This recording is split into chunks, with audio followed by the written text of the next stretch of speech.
Bom dia, meus irmãos, graça e paz. Concluindo o livro de Jó, os dois últimos capítulos, 41, aqui nós continuamos com Deus falando, e questionando a Jó, verso de número 10: quem é, pois, aquele que pode erguer-se diante de mim?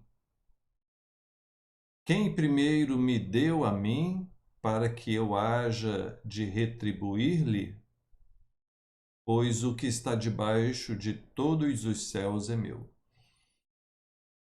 Ou seja, nós não demos e não temos como dar nada a Deus, porque tudo que existe pertence a Ele. O que nós poderíamos dar para Deus?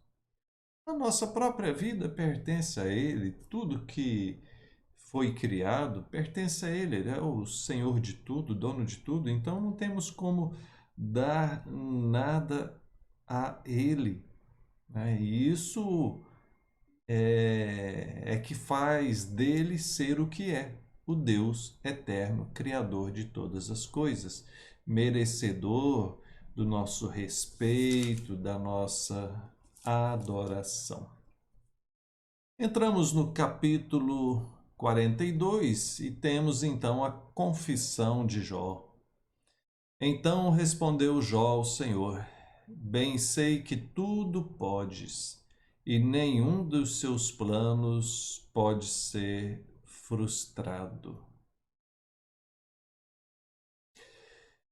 Veja, nós temos algumas declarações importantíssimas de Jó. Primeira delas é ele reconhecendo o poder de Deus. Eu sei que o Senhor pode fazer qualquer coisa, pode fazer todas as coisas, não tem como impedir os teus planos, eles não podem ser frustrados, no sentido de que Deus planejou que algo aconteça, e aí vai alguém, uma pessoa, ou o diabo, sei lá, e impede Deus de fazer aquilo.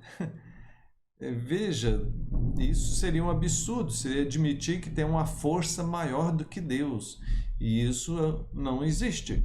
Então, ele está admitindo o óbvio, que é o fato de que Deus é soberano, todo-poderoso. Não existe ninguém, nenhum ser capaz de frustrar, de impedir os planos de Deus. O que ele falou vai acontecer e pronto.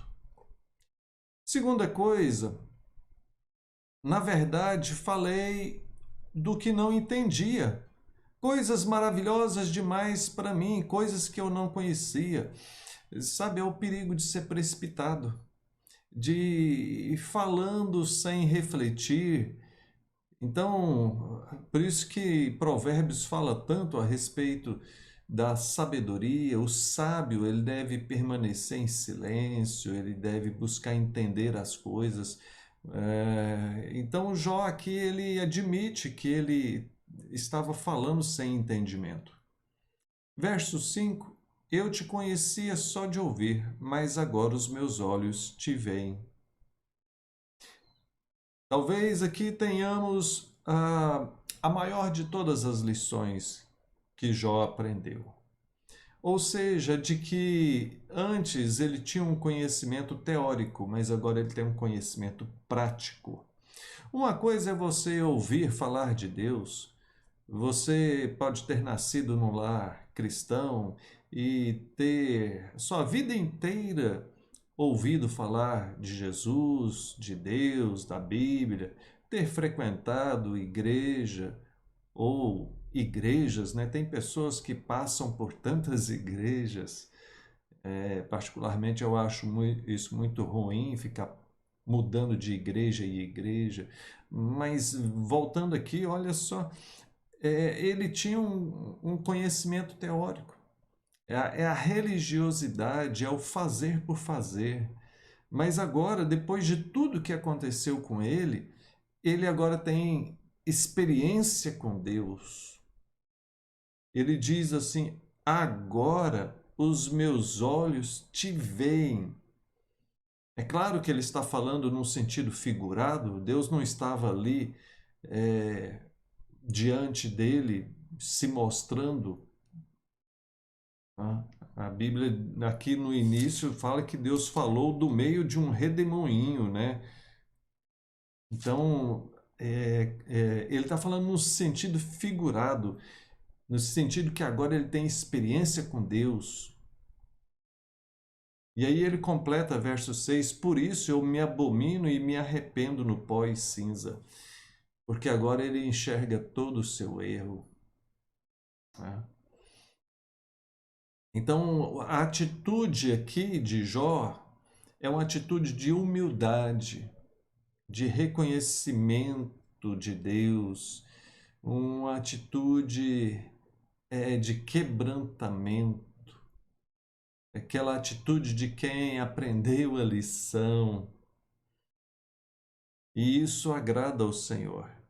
Diz o verso 7: tendo o Senhor falado essas palavras a Jó, o Senhor disse também a Elifaz, o temanita: a minha ira se acendeu contra ti e contra os teus dois amigos, porque não dissestes de mim o que era reto, como o meu servo Jó. Tomai, pois, 7 novilhos, 7 carneiros, e ide ao meu servo Jó, e oferecei holocaustos por vós. O meu servo Jó orará por vós, porque dele aceitarei a intercessão, para que eu não vos trate segundo a vossa loucura. Então, Deus se agradou de Jó, da atitude humilde, arrependida de Jó, e não se agradou da atitude daqueles 3 amigos de Jó, que procuraram apenas fazer discursos vãos e, no fundo, atacando a Jó. Não conseguiram auxiliar a Jó. Eles falharam na missão deles. Eles foram até ali para levar um consolo a Jó e eles não conseguiram.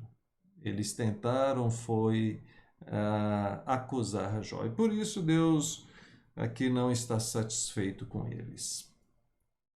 Diz que então eles assim o faz, Jó intercede por eles e o Senhor aceitou a oração de Jó. Verso 10: mudou o Senhor a sorte de Jó quando este orava pelos seus amigos, e o Senhor deu-lhe o dobro de tudo o que antes possuía. Eu já ouvi alguém pregando nesse texto e dizendo assim: olha, Deus vai mudar a sua sorte quando você estiver orando pelos seus amigos, pelas outras pessoas. Bom, é claro que Deus deseja que nós oremos pelas outras pessoas, não só os amigos, mas até mesmo os inimigos.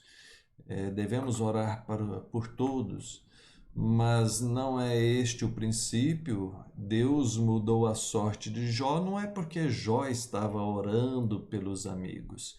Deus mudou a sorte de Jó porque Jó passou por toda a provação e permaneceu firme, se arrependeu dos momentos que ele errou ali, questionando a Deus. Ele se arrepende: olha, Senhor, eu fiz o que eu não entendia, eu me arrependo. Verso 6, né? Eu me abomino e me arrependo no pó e na cinza. Ele sabe que ele errou quando ele tenta questionar a Deus, ou tentando se mostrar justo. O Senhor não podia fazer isso comigo, eu sou uma pessoa boa, correta, justa. Então isso é um erro, tá? E eles reconhecem. Então, por isso, Deus encerra aquele período de provação. Lembre-se que Deus havia permitido Satanás levar toda essa provação e Deus põe um fim a isso porque Jó permaneceu firme. O que Satanás tinha falado lá no início: olha, a pessoa faz de tudo quando ela está correndo risco de vida. Então, se o Senhor tirar a saúde de Jó, ele vai blasfemar contra ti. Ah, é? Então vai lá e faz isso. Fez, Jó ficou enfermo, ficou totalmente doente, foi emagrecendo, né? Chega ao ponto de dizer que a sua pele estava colando nos ossos, todo cheio de feridas pelo corpo todo. E ali, mesmo assim, ele não desistiu de Deus. Então Deus põe um fim a essa provação. Todas as provações que ele passou antes, né? A perda do dinheiro, dos bens, da família, e da própria saúde. Bom, verso 11: Então vieram a ele todos os seus irmãos, todas suas irmãs, todos quanto dantes o conheceram e comeram com ele em sua mesa. Verso 12: Assim abençoou o Senhor o último estado de Jó mais do que o primeiro, porque veio a ter 14.000 ovelhas, 7.000 camelos, 1.000 juntas de boi e 1.000 jumentas. Também teve outros 7 filhos e 3 filhas. 16: Depois disto viveu Jó 140 anos e viu a seus filhos e aos filhos de seus filhos até a 4ª geração. Então morreu Jó, velho e farto de dias. Aleluia! Que bela história! Uma história cheia de ensinamentos para nós. Minha palavra final, independente do que acontecer na sua vida, resolva isso com Deus. Não fique murmurando, não fique questionando, se entregue a Deus em oração, né? Lamente, chore diante de Deus, mas jamais murmure contra Deus, jamais se afasta, jamais abandone a sua fé. É um tempo de provação, é um tempo de dificuldade que certamente irá passar. Tem coisas que não voltam. Jó perdeu seus filhos lá no início. Eles não voltaram. Ele teve outros filhos e filhas, mas aqueles não voltaram. Jó havia perdido seus animais, seus bens, seu dinheiro, sua saúde. Nada disso voltou. Veio outros. Deus concedeu outras coisas. Então, mantenha-se firme, que dias melhores haverão de vir com a graça do Senhor e no tempo do Senhor. Um grande abraço e vamos orar. Pai, nós confiamos em Ti. Nossa oração é que o Senhor tenha misericórdia e nos livre desses momentos tristes da vida. Mas se porventura eles vierem, que a Tua graça venha na medida necessária para nós suportarmos. Tem misericórdia de nós. Em nome de Jesus. Amém. Deus abençoe e até mais.